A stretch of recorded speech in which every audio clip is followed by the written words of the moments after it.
Listen now, folks, it's the Bearded Bitcoin Man. Been brought to my attention. Nobody knows, not nobody, nobody knows what the heck I'm talking about. Thought Bitcoin was more mainstream than it was. I don't know, I've been stuck on 25 subscribers. Please, please love me. Please like me. Please subscribe and share. I'll do anything. You could be number 26, right? Yeah, so as far as cryptocurrency, it's not a currency. It's the first confusing thing. Where do you buy it? Most beginners get Robinhood, Webull, PayPal. There's no fee. Now, the confusing part is something called custodianship. You don't really own it. You get the gains if it goes up, but you can't send or receive to anybody because, like Robinhood, Webull, they got 50,000 bitcoins. They keep them in this pool. They're the custodians, right? They're in charge of it. So you can't do anything but buy and sell, get the gains, right? So what else can you do with it? So if you get on an exchange, you study a little more, you get into it. I go Binance US, right? Coinbase Pro. Coinbase Pro and Binance US have lot lower fees. Coinbase, good for beginners, but higher fees. And then you buy it, and then you got the little QR code, just like on a menu. You scan it with your little phone there, and then it gives you this long 50-digit code. Probably not 50, like 20. Then you can send or receive it anywhere in the world. That's the difference. You self custodian, your self custody, whatever. That's the once I started getting into it, that was the most confusing thing, I think, because it's the only thing where you buy and you're like, what? I don't really own it. They're like, well, they're kind of take custody of it, but it's good for beginners. There's no fees for Robinhood, Webull, PayPal. I'm not sure. There's, of course, Webull, Robinhood. There's some shady practices, but there's a little bit of evil in everything, I guess. We're all sinners, and so that's that part for the beginners. There's a lot of exchanges. Then you can, like, I stake mine on Celsius and now Moonlit.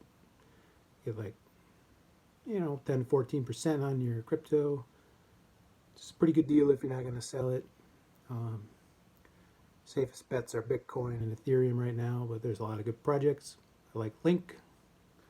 I like Zilliqa. I like Solana. Got me some Matic. And anyways, the big ones are Bitcoin, Ethereum. Once you get into it, you kind of do your own research, what projects you like. Buy something that has a use case or does something.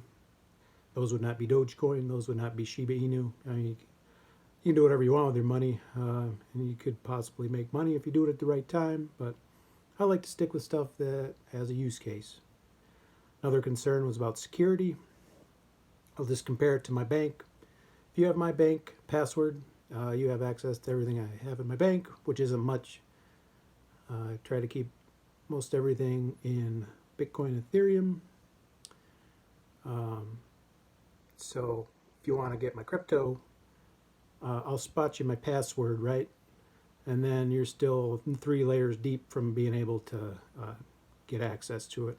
You're going to need, let's see, you'll need access to, first I'll give you my password, then you'll need a code that'll be sent to my mobile phone, which you'll have to pry out of my dead lifeless hands because it's always in my hands, right? And then you'll have to guess my password to my email, just to confirm that you want to move it. And then if you're doing that from a computer other than my phone or my laptop computer, then there's an additional security layer baked in because you're logging in from a different computer. And then from there, you can actually get it more secure into something called cold storage, where it's stored offline.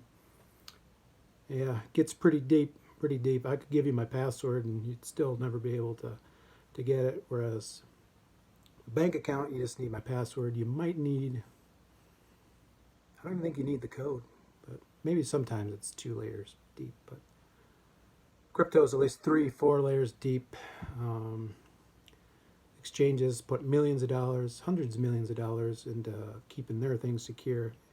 That's called a hot wallet or hot storage. It's online. Cold storage, it's offline. That's a lot more risky. You have a 12-key passphrase, and basically that paper is everything. If you lose it, you lose everything. So if you want to do that, you keep it in a safe lock box, fireproof, maybe another location, somebody you trust or something.